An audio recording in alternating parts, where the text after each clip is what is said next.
อาจจะมาเข้าวิเคราะห์มาวิเคราะห์กันที่กราฟซุยเด้อตอนนี้เนาะกราฟซุยเอาเริ่มต้นที่10เลยอ๋อสังเกตเบิ่ง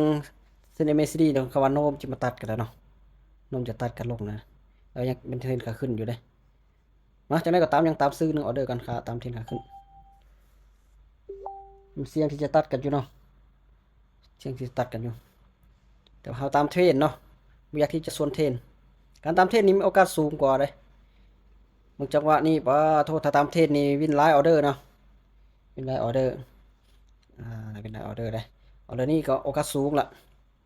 ทรงนี้ถือว่าเป็นเทรนงามๆแบบนี้เนาะเทรนงามๆขึ้นไปโอกาสก็มีอยู่เออนิ่งไว้ออเดอร์แรกมันโอเคจัดไปออเดอร์แรกให้มันมาก่อนจัดไปงามๆถ้าเป็นเทรนเขาก็อยากตามเทรนเนาะก็ที่จะสวนเทรนออเดอร์ที่2ออเดอร์ที่2ปะนี่ทรงนี้ป้าเป็นแนวต้านเนาะมันจะทะลุแนวต้านขึ้นไปได้บ่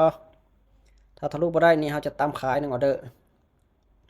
ก็เสี่ยงอยู่เนาะส่วนเทรนหน่อยหนึงส่วนเทรนหน่อยหนึงเสี่ยงอยู่ออเดอร์นี้นะนี่เจ้าว่าจะยังใส่แนวต้านอยู่เนาะอ่า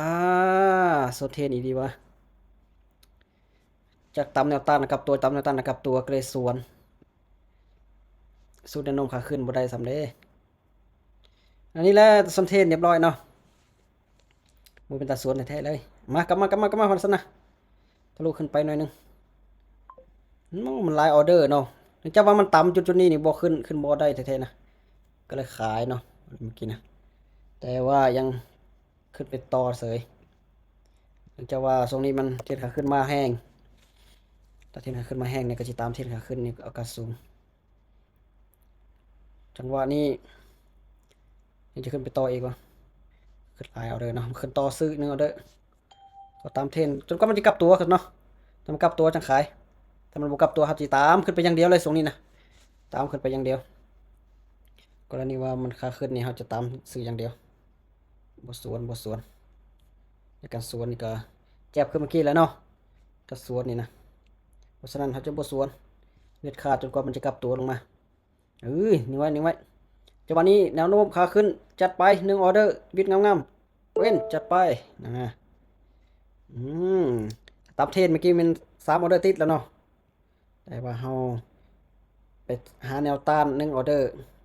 แจบไปเนาะแนวต้าน1ออเดอร์ยังขึ้นงามๆอยู่ยังขึ้นงามๆอยู่ตรงนี้นะขึ้นงามๆอยู่น่าจะขึ้นหลายออเดอร์อยู่กับการแห่งขายผลักดันซื้อ1ออเดอร์ก่อนแต่ว่าเราจังซื้อยังซื้อเสี่ยงอยู่เนาะแห่งขายผลักดันออเดอร์นี่นะอืจิพักตัวสำอย่าเฝ้าขึ้นไปก่อนอย่าเฝ้าพักการที่ว่าแนวโน้มงามๆแบบนี้นะยังพักบ่ได้ต้องขึ้นไปต่ออย่าเฝ้าใจเย็นขึ้นไปเก็บไปซะก่อนเขียวหน่อยครับเก็บไปใส่ออเดอร์ที่2เก็บไปใส่จัดไปโอเคอ่าเก็บไปใส่งามๆไปใส่ต้องมาแล้วเนาะออเดอร์ต่อไปกรณีที่เป็นเทรนงามนี่ก็ตามเทรนอย่างเดียวเลยเนาะเกิดพัก1ออเดอร์ได้ตรงนี้นะแต่ยังเชื่อมั่นในเทรนขาขึ้นก็เสี่ยงอยู่เด้อออเดอร์นี้ถ้าว่าไผยังหาความเสี่ยงบ่ได้ก็พักผ่านไปก่อนเนาะเนื่องจากว่าเกิดแห่งกลับตัวหน่อยหนึงละแต่ว่าเขาจะตามเทรนอยู่การตามเทรนนี่อาจจะบ่เฮ็ดให้ผิดหวังอาจจะเฮ็ดขึ้นไปหน่อยหนึงแล้วกลับมาซ้ำขึ้นมาเติมอ๋อพยายามจะลงแล้วเนาะลงมาแล้ววันนี้ขึ้นไปตามเส้นราคา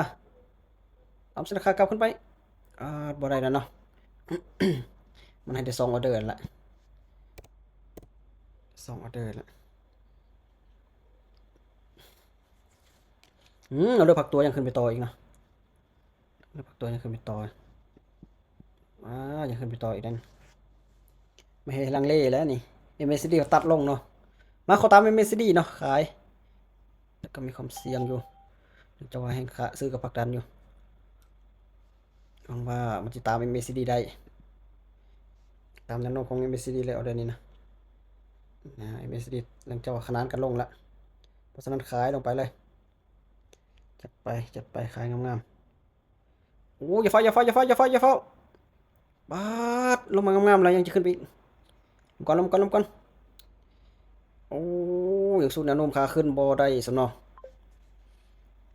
บาดโถเนื่องจากว่ามันยังบ่ต่ำเส้นราคาเนาะเส้นราคาบ่ยังบ่จำโอ้ยังขึ้นไปต่อเสยอืมยังให้ตามแนวโน้มอยู่วะ3เขียวมาจังได๋ก็ตามแนวโน้มซื้อแนวโน้มขาขึ้นส่วนเทรนน่ะแจ๊บอย่างเดียวเลยอ๋อขึ้นไปแฮงซื้อโอ้วัดซื้อวัดลงมายาวๆยังขึ้นไปแล้ววัดขายเนาะบาดเอาได้ซื้อวัดลงมายังสวยเลยต่อโอ้ออเดอร์ที่เท่าไหร่ออเดอร์ที่2แล้วนี่จะออเดอร์พักตัวอีกแล้วออเดอร์ที่2อีกแล้วออเดอร์ที่2อีกแล้วเนาะเขาจังว่าที่ว่ามันอีกเนาะโอ้ออเดอร์ที่3เนาะออเดอร์ที่3บัดนี้ออเดอร์ที่3ขายออเดอร์ที่3ยังได้บ่โอ้จุดโซนเก่าอีกเนาะสามแดงบัตรขายมันจะขึ้นบ่ได้ติบัตรขายจะขึ้นบ่ได้ติบ่สามแดงลงมาพยายามทุบเนื่องจากว่า3 แดงมีโอกาสอยู่2 1มัน3 เขียวแล้วเนาะ3 แดงเอาเดี๋ยวนี้3 เขียวต้อง3 แดงจัดไปสามแดงแต่ว่าออก3 วินำกินเนาะโอ้อายุบ่ทันอยู่เนาะ3 เขียว3 แดงแล้วก็ลงมางามอีกเนาะมาเอาแล้วนี่ยังงามอยู่เนาะขายอีกเนาะออเดอร์ก่อนโอ้อายังซื้อคือผักดันแห้งแท้โอ้ยคือผักดันแห้งแท้แห้งซื้อมันจะลงมาก่อนแนวโน้มมันกำลังจะตัดขาลงละแนวโน้มขาลงมาจนได้เจ้าว่าถ้าว่าให้ขายเท่นี่มีการพักนึงออเดอร์นี่สนายมักจะลงตืมเนาะ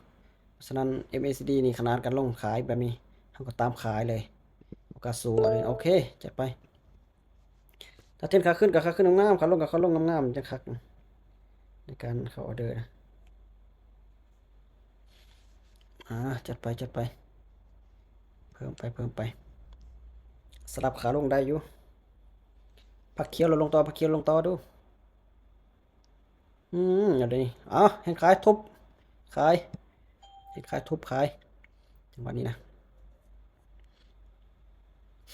เห็นขายทุบลงเมื่อกี้เนาะยังเสือมันใน MACD อยู่อย่างขนาดก็งามอยู่เพราะฉะนั้นครับตามขายโอกาสสูงถ้าว่าตามไปเทรนขาลงได้นี่จังหวะนี้เนาะ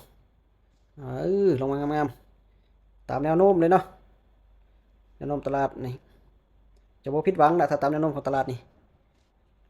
แนวโน้มของตลาดลงงามๆ2 1 0โอเคพักตัวแล้วลงต่อนี่งามเนาะการที่ว่ามันพักตัวลงต่อทุกคนก็เบิ่งเนาะทำใจในการออกกระเดินก็จังค่อยไปอืมโอ้ค่อนข้างแห้งแล้วออเดอร์นี้ว่ามันสิสลับขาลงหลายออเดอร์แท้เนาะมาจังหวะนี้ยังขายอีก1 ออเดอร์ก่อนคือสลับขาลงหลายโพดเนาะมีโอกาสอยู่โอ้ยลงมาต่ออย่าเฝ้านะอีกจังหนึ่งออเดอร์ก่อนซะสลับขาลงอีกจังหนึ่งออเดอร์ก่อนซะโอ้มันจงใส่ยาวหนึ่งเนาะอ่างามแบบนี้นะ1 ออเดอร์อย่าได้ลงมางามละอย่าขึ้นไปได้งามก่อนลมก่อนจัดไปเบนโอเคจัดไปอย่างสวยเลยเอาเลยนี่เนาะไปอย่างสวยเลยอ่าลงไปอย่างสวยงามก็ที่ว่ามันลง ขาลงงามๆเนี่ยโอ้สลับหลายออเดอร์เลยเนาะแม่นตามเป้าหมายเลยที่นี่50เหรียญนี่โอ้เป็น3ออเดอร์ติด8ก็มาออเดอร์นี้อย่าขายอีก1ออเดอร์กันเนาะขายอีก1ออเดอร์กัน ออเดอร์ที่5มาออเดอร์ที่5โอ้ยลงก่อนถ้าวินออเดอร์นี้5ออเดอร์ติดเลยแม่นอยู่บ่ลงมาให้จาก5ออเดอร์ติดจากบ้านอันโดนบ่ได้ละสลับขาลงงามๆมีโอกาสอันนี้นะถ้าวิน5ออเดอร์ติดนี่พักเลยแหละโอ้น่าจะวินอยู่เนาะเมื่อกี้เนาะอ๋อน่าจะวินอยู่โอเคก็ถือว่าวิน5ออเดอร์เนาะเบิ่งเรียนกันว่าถ้าเรียนนี่มีโอกาสนะครับรางวัลเลยเนาะอ๋อเวลาที่26 27 28 29 30โอ้วิน5ออเดอร์ติดเบิ่งเนาะว่าสิได้รับรางวัลหรือบ่อ่าสำหรับนี่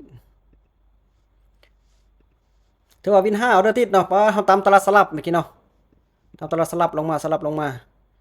2 3 4 5บ่เฮาตามตลาดสลับนี่5ออเดอร์เนาะวิน5ออเดอร์ติดเลยอ๋อจัดไปหลายคนที่ว่าเขาออเดอร์นี่ก็น่าจะมีกำไรกันรัวๆล่ะเบิ่งในเฟซเบิ่งมีรางวัลบ่โอ้รางวัลช่วงนี้มันน่านให้นะเนาะอ่าโอ้ยประมาณ5-6นาทีพุ่นแล้วมันจะกี่ให้นี่รางวัลเอาก็ถือว่าวิน5ออเดอร์ติดเนาะถือว่ายังให้บ่ให้รางวัลก็บ่เป็นหยังวิน5ออเดอร์ติดละนี่แหละทรงแนวโน้มขาลงเนาะมันถึงมันจะสลับนิดนึงแต่ว่ามันสลับขาลงตามก็มีกำไรสูงเลยเนาะ